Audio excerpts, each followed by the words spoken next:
की। मित्रों, मैं वर्षों સુધી આ વિસ્તારમાં કામ કર્યું છે।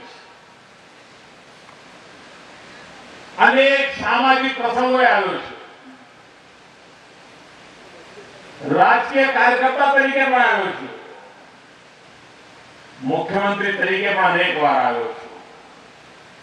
પણ આવો વિરાટ જનસાગર આજે મેં પહેલી વાર જોયો। જ્યાં જ્યાં નજર મારી પહોંચે માથા જ માથા જાય। एक विराट दृश्य, एक उमंगो उमंग,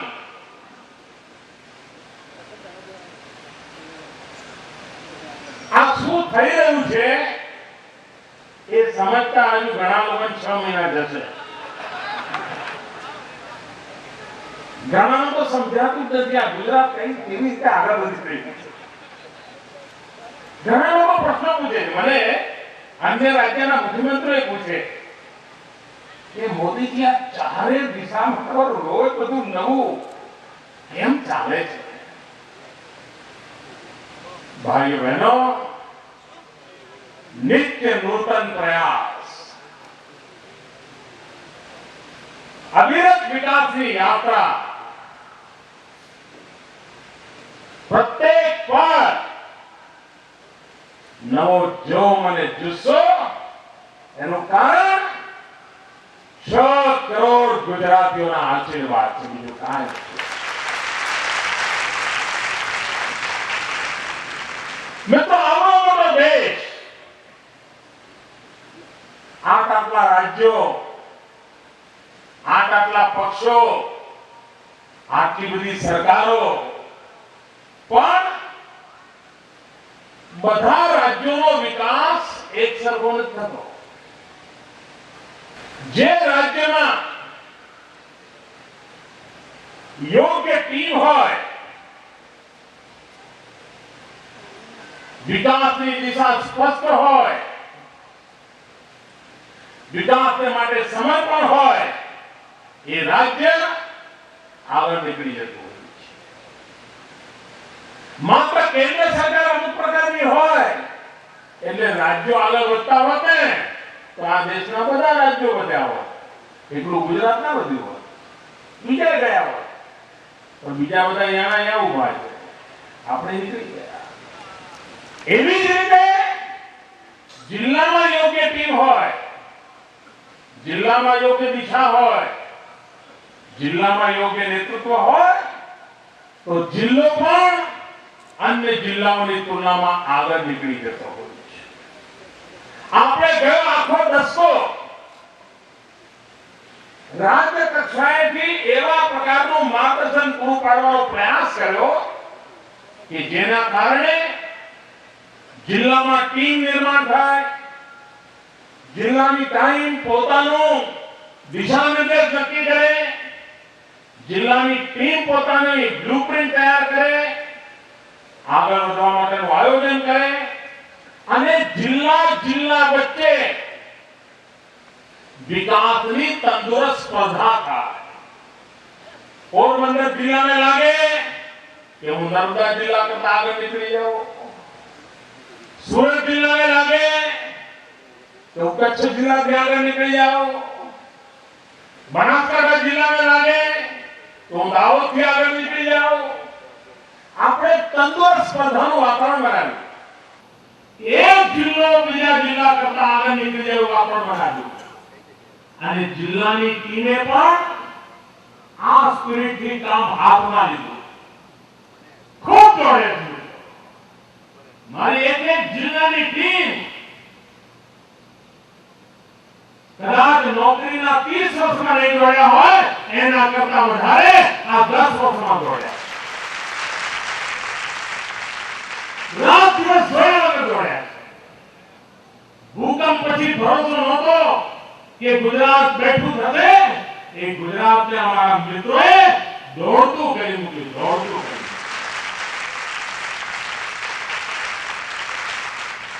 એમની નસે નસમાં, એમના રગે રગમાં ગુજરાતના વિકાસનો મંત્ર વહી રહ્યો છે, નિરાકરણ બન્યું છે, પણ મારે ત્યાં અટકવાનું નથી. જિલ્લા ધમધમતા થયા, જિલ્લા દોડતા થયા, જિલ્લા ટીમ બનવા માંડી, જિલ્લાની ટીમને વિકાસ માટેની પોતાની નવી નવી યોજનાઓ વિચારવા માંડ્યા, એના અમલીકરણ માટેના પ્રયાસ થવા માંડ્યા. ખૂબ ઉત્તમ કામ થયું, પરંતુ ઉત્તમ કામ થાય એટલે બેસી રહે એનું નામ નરેન્દ્ર મોદી નથી. ઉત્તમ કામ થાય એટલે મને વધુ ઉત્તમ કરવાનો વિચાર આવે. સારું કામ થાય એટલે વધુ સારું કામ કરવાની મારી ઈચ્છા જાગે.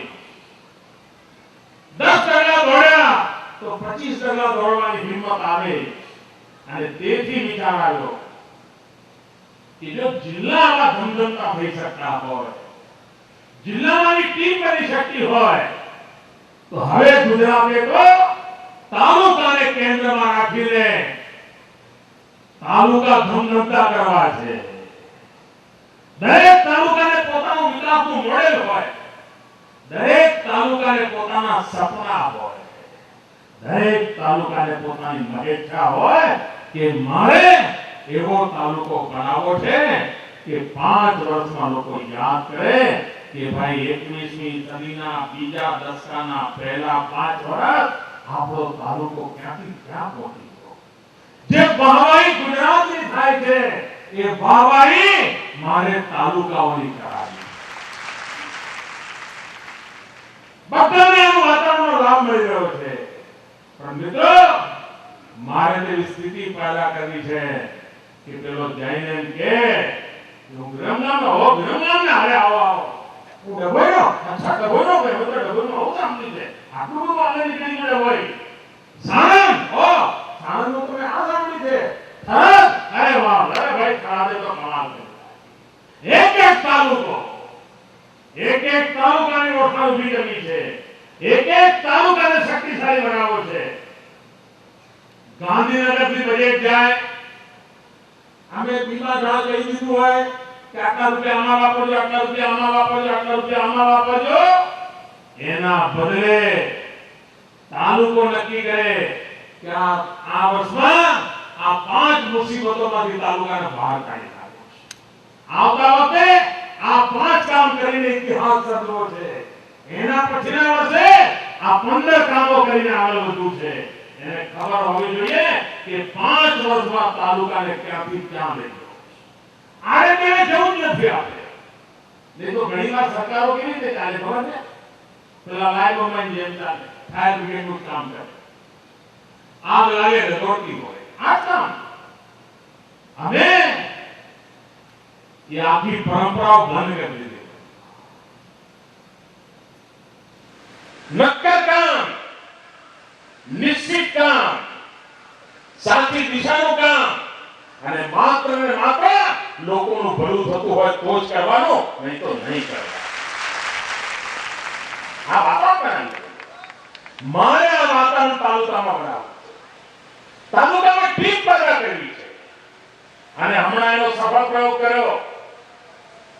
આના માટે જિલ્લાને તૈયાર કરવા માટે ભૂતકાળમાં કદાચ ટાઈમ લાગ્યો હશે, પણ મારો મત એવો છે, અનુભવના આધારે કહું છું, વહીવટની આંટી ઘૂંટીને સમજતો થયો તેના પછી કહું છું, તાલુકે કામ કરતા મારા સાથીઓને જોયા છે, એના ભરોસે કહું છું કે તાલુકાને જિલ્લાને આગળ વધારવામાં જેટલી મહેનત પડી એટલી નથી પડવાની. તાલુકો તો એના કરતા વહેલો ધમધમતો થઈ જવાનો છે. વાઇબ્રન્ટ એટલે ધબકતો તાલુકો, વાઇબ્રન્ટ તાલુકો એટલે ધબકતો તાલુકો. મળદાલ નહીં, પડ્યા છીએ, આવે છે, જાય છે, જાય, ઉત્સાહ, ઉમંગ, એક જ મંત્ર દોડો, ગુજરાતને દોડાવવું છે, આગળ વધારવું છે, આ જ મંત્ર. અને આ વિશ્વાસ એટલા માટે પેદા થયો મિત્રો કે જ્યારે મેં ગયા વર્ષે ગરીબ કલ્યાણ મેળા જોયા, મારે આજે જાહેરમાં સ્વીકારવું છે કે જ્યારે મેં ગરીબ કલ્યાણ મેળાનો વિચાર સરકારમાં મૂક્યો હતો ત્યારે મને કલ્પના નહોતી કે મારા તાલુકાની ટીમોમાં આટલી બધી તાકાત છે અને આવો એક નવો ઇતિહાસ રચી દે એનો મને અંદાજ નહોતો. પણ જ્યારે મેં તાલુકાના ગરીબ કલ્યાણ મેળા જોયા, ઇનિશિયેટિવ કોનો? તાલુકાની ટીમનો. મહેનત કોની? તાલુકાની ટીમની. આયોજન કોનું? તાલુકાની ટીમનું. એક એક યોજનાને પાર પાડવા માટેની દ્રષ્ટિ કોની? તાલુકાની. અરે જિલ્લાના લોકોને પણ અસર થઈ ગયું હતું કે અમારા તાલુકાની અંદર આટલી બધી તાકાત પડી છે. અને એનું પરિણામ આવ્યું, આખા હિન્દુસ્તાનમાંથી લોકો અભ્યાસ કરવા આવતા હતા કે આ ગુજરાતનો ગરીબ કલ્યાણ મેળો શું છે. ગરીબોની ભલાઈ માટે આખું તંત્ર આટલું પ્રોએક્ટિવ કેવી રીતે થયું છે. એનો યશ ગાંધીનગરને નથી જતો, એનો યશ નરેન્દ્ર મોદીને તો જરાય નથી મળતો.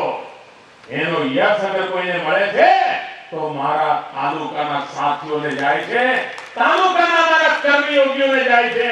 કે જે 5, 15, 20 લોકોની ટીમ એને જહેમત કરી એના કારણે આ તાલુકો આ દેખાઈ ગયો. અને એમાંથી મારો વિશ્વાસ પેદા થયો કે આ બધું ગાંધીનગરથી પરોજન કરવાના બદલે આ તાલુકાના ભરોસે જો કામ કરીશું તો એ તાલુકાને આપણા ધાર્યા કરતા જલ્દી આગળ લઈ જશે. એના પર સોંપો, એના પર ભરોસો મૂકો. અને તેથી ભાઈઓ બહેનો, આ તાલુકા સરકાર શબ્દ પેદા થયો અને યોજનાનું નામ આવ્યું આપણો તાલુકો વાઇબ્રન્ટ તાલુકો, આપણો તાલુકો ધબકતો તાલુકો, આપણો તાલુકો ધમધમતો તાલુકો, આપણો તાલુકો વિકાસની દોડમાં આગળ જતો તાલુકો. આ એમાંથી પેદા થયું છે. મારે તાલુકાની ટીમ બનાવી છે, મારે તાલુકાને સપના જોતા કરવા છે, મારે તાલુકાને સપના પૂરા કરતા જોવા છે. દરેક તાલુકાની ઈચ્છા થાય કે મારો તાલુકો ગુજરાતમાં નંબર 1 પર લાવવો છે. અને કાર્યક્રમનો આરંભનો અવસર ડભોઈ મુકામે છે. મિત્રો, મેં અહીંયા ડભોઈ તાલુકાની કચેરી જોઈ આવી, જિલ્લા તાલુકા સેવા સદન. તાલુકા સેવા સદનનું મેં ભવન જોયું. આપણને એમ થાય કે આપણે અહીંયા ડીડીઓ હતો કેટલું સારું, ડીડીઓ હતો કેટલું સારું, કેટલી સરસ. મુખ્યમંત્રીનો ઓફિસ આવી નથી, મુખ્યમંત્રીની ઓફિસ આવી નથી જેવી ડભોઈની તાલુકાનું સેવા સદન બની છે. અને આખા દેશમાં આવા 6000 બ્લોક છે સંપૂર્ણ દેશના. મિત્રો, દેશના 6000 બ્લોકમાં આવું ભવન હિન્દુસ્તાનમાં ક્યાંય નથી જે આજે ડભોઈના આંગણે બન્યું. ડભોઈના આંગણે બન્યું છે મિત્રો.